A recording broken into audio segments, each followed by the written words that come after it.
ভরসা যদি জিততে হয় প্রথমে ভয় ঢোকাতে হবে তাদের মনে। বাবা, আপনি থাকতে স্ক্যামটা প্রকাশ্যে এলো। আজকে দেখলাম অভিনেতা কুণাল ঘোষকে এবং অত্যন্ত পারদর্শিতার সাথে অভিনয় করেছেন, সেটা পরিচালক বললেন।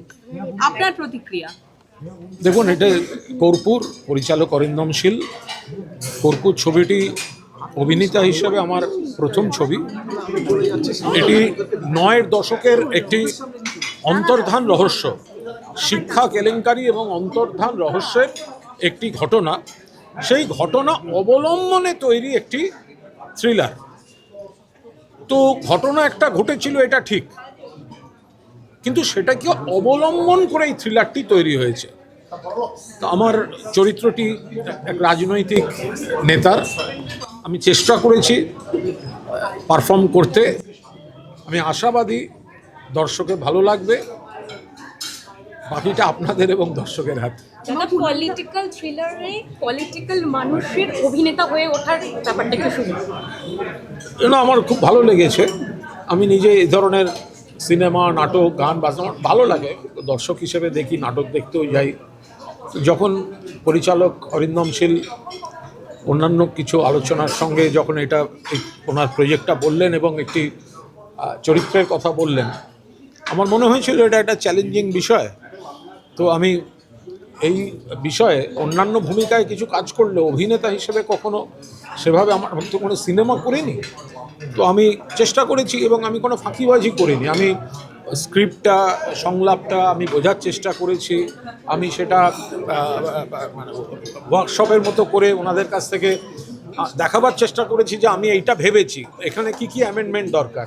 ফলে অরিন্দম এবং ব্রাত্য আমাকে যথেষ্ট সাহায্য করেছেন। বাকি টিম খুব ভালো, বাকি অভিনেতা অভিনেত্রীরা খুব ভালো, প্রযোজকরা খুব ভালো। আমি পারফর্ম করার চেষ্টা করেছি, বাকিটা দর্শক বিচার করবে। 50 কোটি টাকা অস্বীকার করতে পারে? মৌসুমী আমার অত্যন্ত কাছের বন্ধু ছিল। টাকা তো ওপর থেকে নিয়ে চলতি সবাই 97 সালের সিনেমা, মানে ঘটনা নিয়ে। এবং এই সময়ে দাঁড়িয়েও এই দুর্নীতি নিয়ে নানান কথা হচ্ছে। আপনি শিক্ষামন্ত্রী, সেখানে রাজি হওয়া যদিও আগের সময়, তবুও দেখুন, আমি একজন অভিনেতা, অরিন্দম শীল একজন ভালো পরিচালক। এই চরিত্রটা আমার কাছে ফ্যাসিনেটিং চরিত্র বলে মনে হয়েছে। আমি তো এই প্রথম ছবিতে অভিনয় করছি তা না, আমি দীর্ঘদিন ধরে সিনেমা অভিনয় করে আসছি। ফলে এটা কোন আমলের কোন শিক্ষা দুর্নীতি নিয়ে সিনেমা, বা এটা এই আমলে কি প্রভাব পড়বে, এটা আমার কাছে বিষয়ই ছিল না। আমার কাছে বিষয় ছিল যে একজন অভিনেতাকে একজন পরিচালক একটা পার্ট অফার করেছেন, সে পার্টটা ভালো কি ভালো নয়, এই পার্টটা আমি যে পেয়েছি, আমি যে করতে পেরেছি, আমি আমার পরিচালক অরিন্দম শীলকে আমি অনেক অনেক ধন্যবাদ এবং কৃতজ্ঞতা জানাবো। কর্পূর নিয়ে আমি দর্শকদের একটা কথাই বলতে চাই যে 19 তারিখে আসছে কর্পূর। আপনারা সবাই দেখবেন। এমনই একটা ছবি যেটা অনেকদিন পরে আপনাদের বিবেকের মধ্যে নিশ্চয়ই অনেক কিছু জানাবে, দেখাবে, শেখাবে।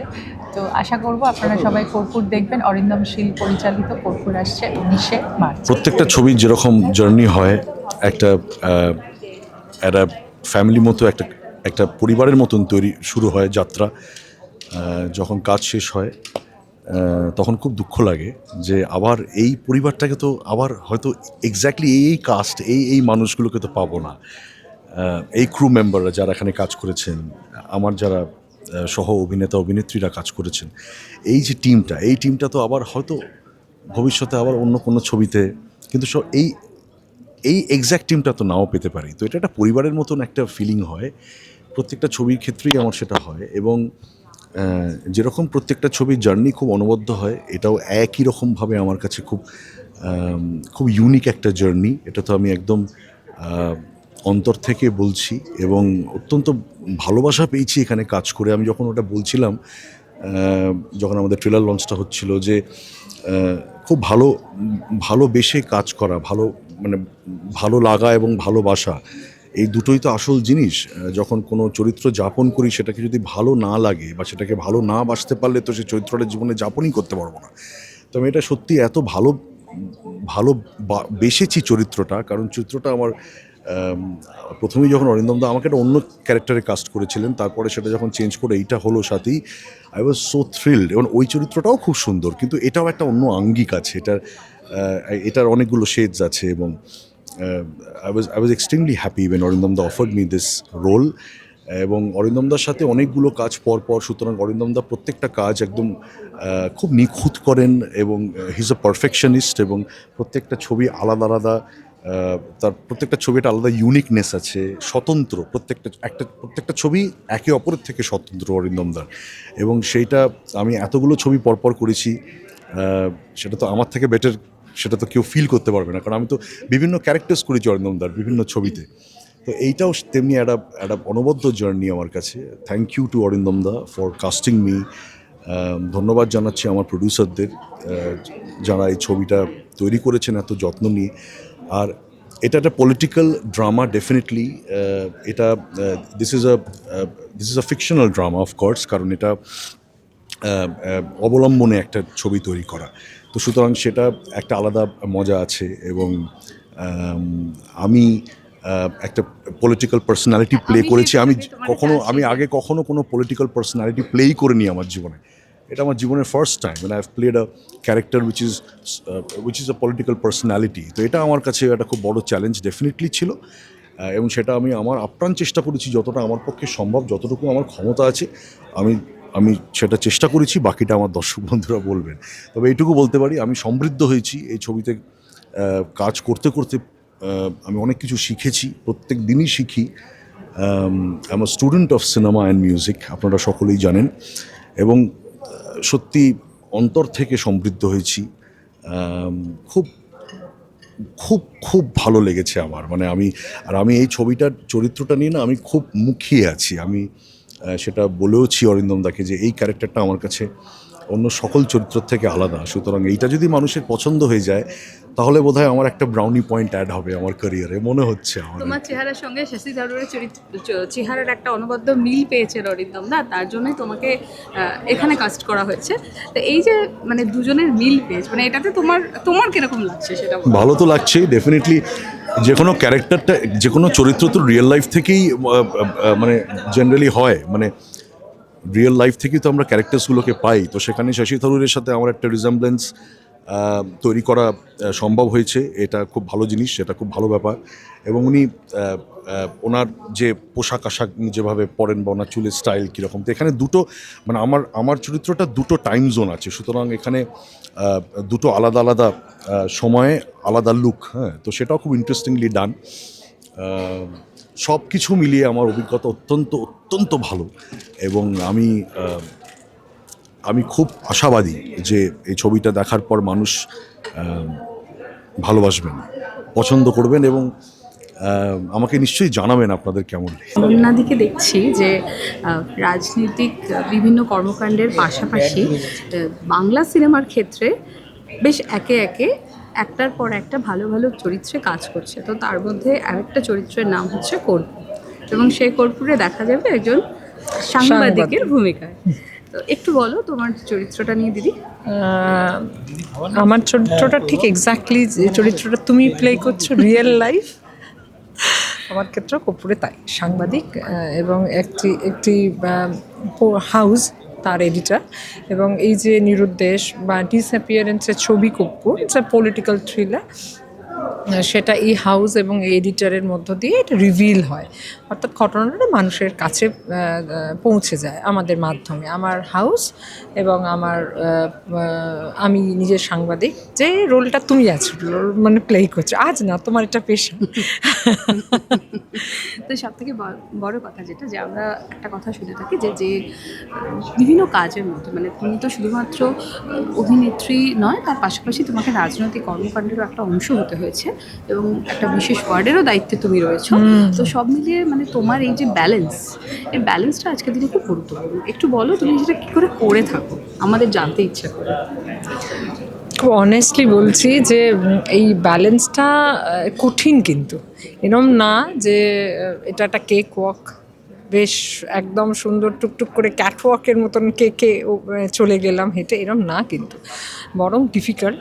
এবং এক্ষেত্রে দুটো দিক ব্যালেন্স করা, তাতে নিজের একান্ত নিজের যে সময়টা, অর্থাৎ নিজের বাড়িতে দেওয়া, নিজের বেড়াতে যাওয়া, নিজের বই পড়া, সেগুলো না অনেকটা স্যাক্রিফাইস করতে হয়। সুতরাং এটা যে খুবটাই সুন্দর জার্নিটা, কোনো কষ্ট নেই তা না, কাঁটায় ভরা জার্নি এবং অনেকটা না পারা, আবার না পড়ে গিয়ে উঠে দাঁড়ানো, এটা অন্তত আমার, বাদ বাকি বলতে পারবো না, কিন্তু আমার জার্নিটা কঠিন জার্নি।